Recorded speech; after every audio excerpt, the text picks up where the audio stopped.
Gagawa tayo ng ganito kagandang scrunchie. Merong lining sa loob, merong perlas ng silanganan, merong external lining na puti. Pero bago tayo magsimula, bago natin isa-isahin yung processes, kung bago kayo sa Project Hobby TeeVee channel, welcome. Para sa mga nagbabalik, welcome back. At para sa hindi pa nakapag-subscribe, i-click lang ang subscription button na nasa ibaba kasama na ang notification bell. At syempre, follow us sa social media account. Salamat!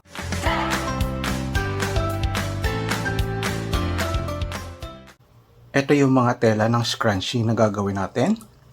Meron ako ditong violet at saka floral. This is 70 centimeters long, 12 centimeters wide. And then meron akong parang dalawang strip ng tela na ilalagay natin sa gilid.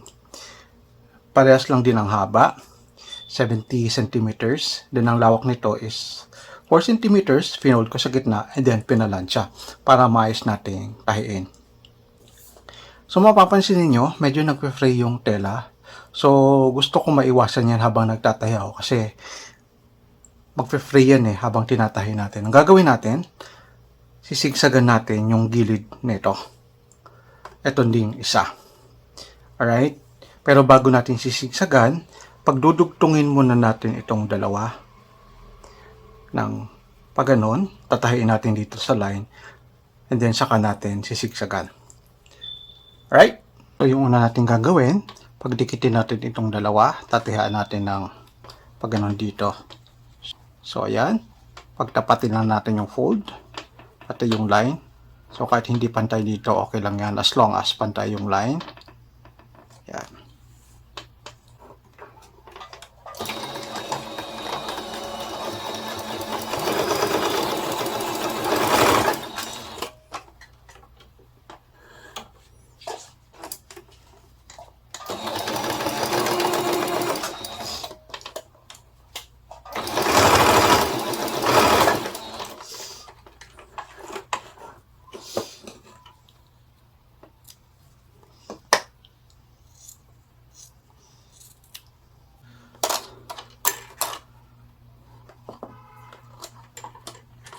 Papalitan natin ito.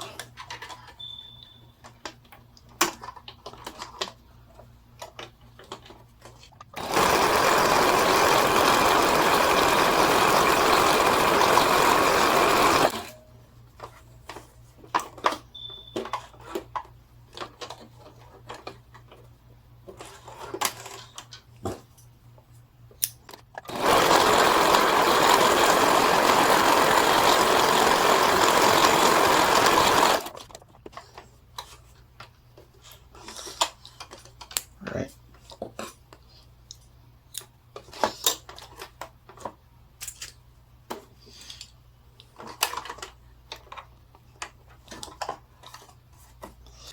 Ang next natin gagawin, yung tela na nilagyan natin ng sigsag, ilalagay natin sa gitna, sa pagitan nitong ating lining at saka yung main cloth ng ating scrunchie. So, magiging ganito yung itsura niya. And then kung mapansin niyo, tinanggal natin yung board ng ating makina dahil gagamitin natin itong ganitong feature ng ating makina. At para matahi natin ito ng paikot kasi nakabilog na to So ayan, tatahiin natin dito. Ito na yung allowance natin na I think centimeter or half centimeter wide. Right? So tahiin natin. Tatahiin ko siya doon sa intersection nitong parang ganito, pero dito na side. So, hindi ko sisimulan sa pinakadulo.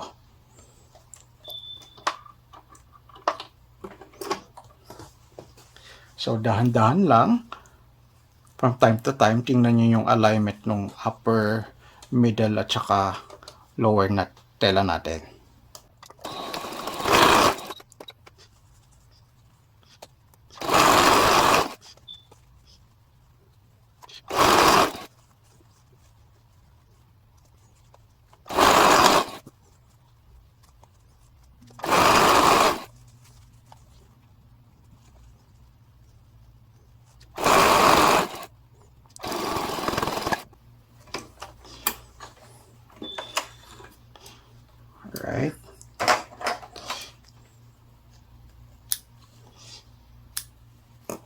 So, pag binaliktad ko, ganun yung magiging itsura niya.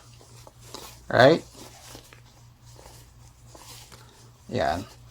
Is ipo-fold natin na mag-meet silang ganon. And then, tatahiin natin pa ganon. Right? Then, tatahiin natin dito.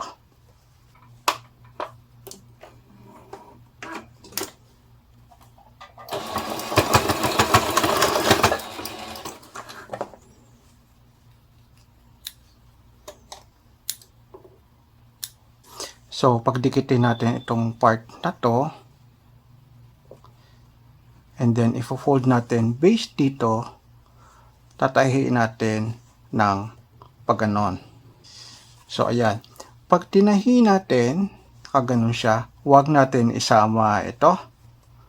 So, tahiin natin hanggang dito lang sa dulo na to.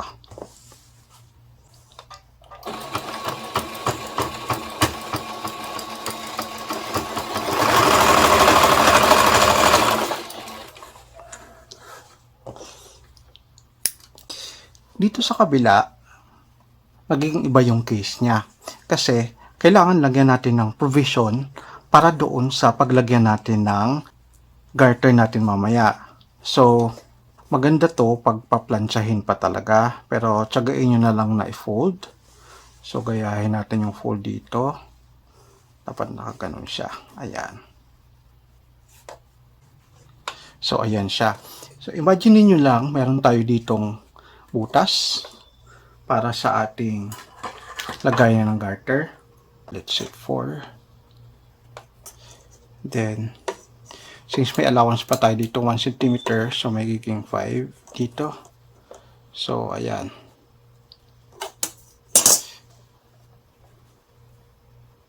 So, magiging ganun. Pwede pa natin bawasan. Medyo malaki yung allowance natin. So, mga ganun. Ito siya. Tatahiin natin mula dito hanggang dito. Lalaktaw tayo dito na magsisimula hanggang patapos doon.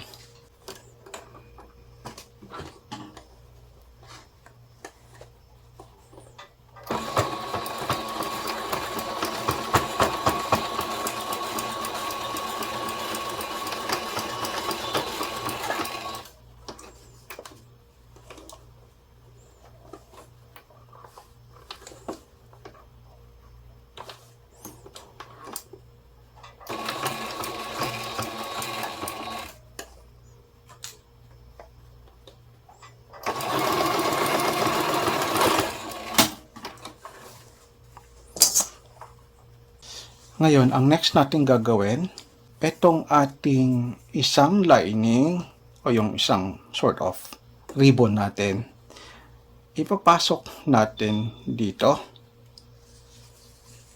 Ayan.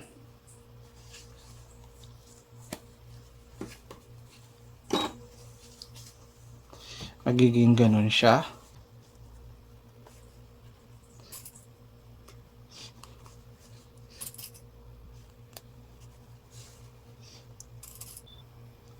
So, ayan, lalagyan natin ng needle pin. And then,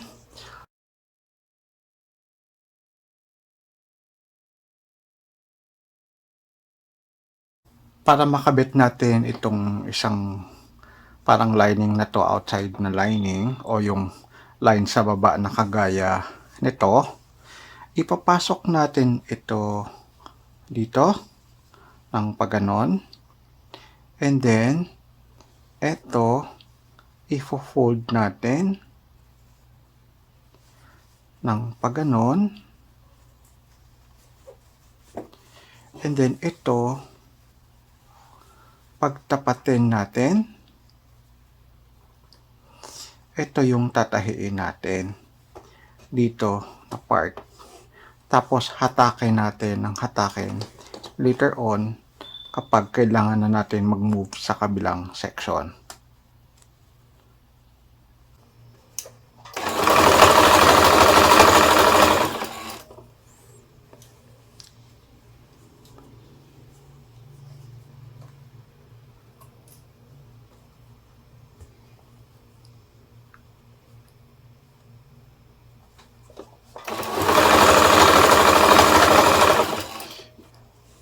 Yan, hatakin natin yung dito para lumabas. And then, dahan-dahan nila natin. Siyempre, yung mga needle pin, di ba? Ayan.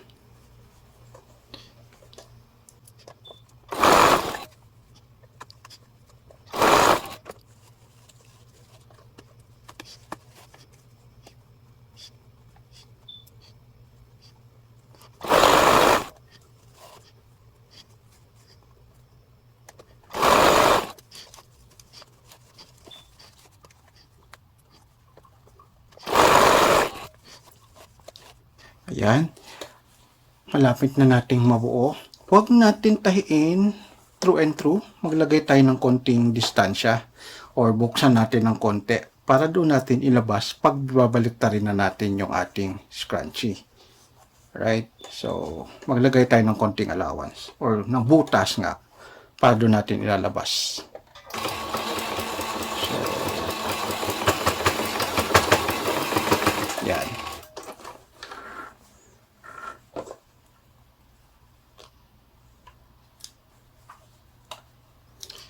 And then, dudukutin natin yung nasa loob at ilalabas natin. Yung bukas na yan mamaya, tatahian na lang natin. Alright? So,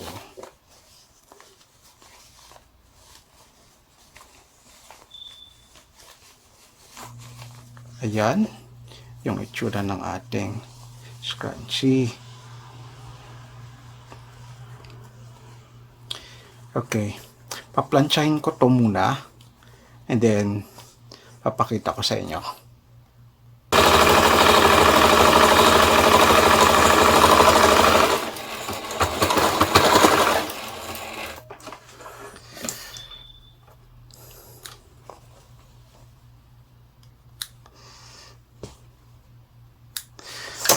Alright, mukhang hindi ko ata na-record. Pagpasensyahan nyo na. Pero di-describe ko na lang kung anong ginawa natin. Matapos ko plansyahin, yung part kung saan nag-iwan tayo ng butas kanina, ayan, dito natin ilalagay yung ating garter. So, sinukatan natin dito. I think this is 4 centimeters. Yes, 4. 4 din sa kabila. So, tinahian natin ng paikot. Ayan. Ganon din sa kabila. Ayan. Dire-diretso lang yan. Alright. So, ganon yung itsura niya. And then, after nito, tinanggal ko yung part na to dito para continuous tayo makapanahe. So, lalabas lang dito yung ating tinatahi. Yung ating So Simple sewing machine, may ganun siya na feature. Although hindi natatanggal, pero pwede mo siyang ipadaan sa baba. Sa mini sewing machine, maliit lang naman yun eh. Kayang-kaya niya namang magtahi ng paikot din. Right? So, maglalagay tayo ngayon ng garter. Dito natin ipapasok. So, mayroon tayong round elastic dito. Susukat lang ako ng 10 inches, dalawang 10 inches kasi gusto ko dalawa yung ilalagay para mas matibay-tibay kasi medyo malaki yung scrunchie natin eh. So, ayan.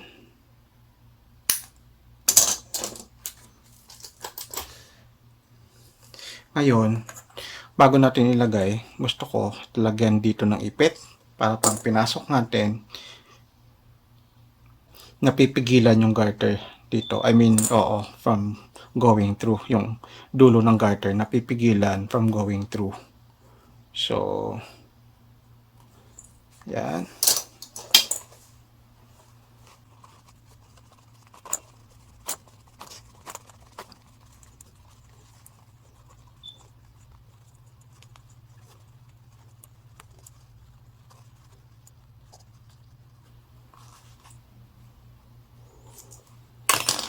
Yan. Ngayon, sa pagtali, ayokong ibuhol lang ng paganon. So, ang gagawin natin, maglo-loop tayo ng ganon. Pasok natin, paganon. And then, ganon. Saka natin ipasok sa baba para gagawa tayo ng square knot. Saka natin hatakin. So, ayan. Mas neat siya tingnan. Saka less yung bukol nung buhol natin. Right? So, gusto ko palagyan ng isa.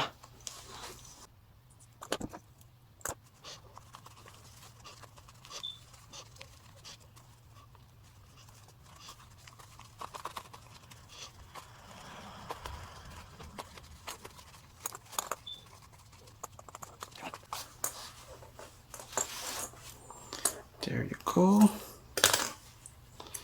Same process.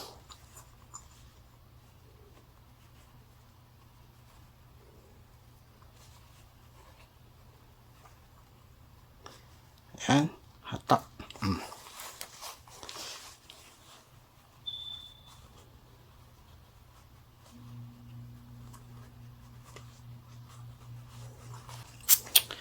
Right. Yan yung itsura ng scrunchie natin. Pero hindi pa dito nagtatapos.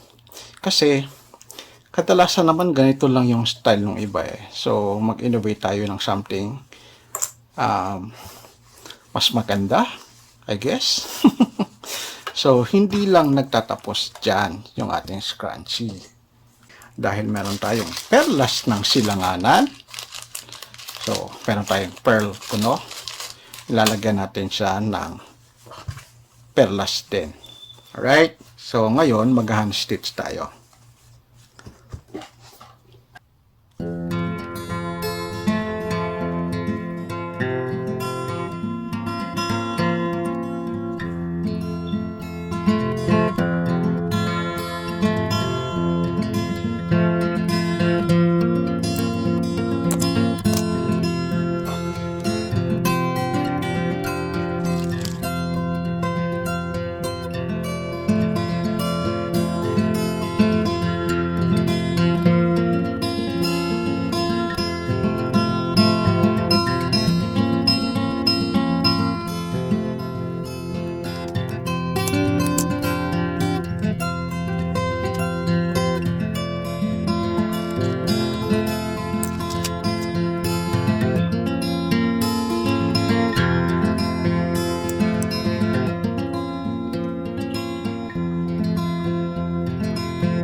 Right guys, tapos natin ilagay yung ating pearl kuno.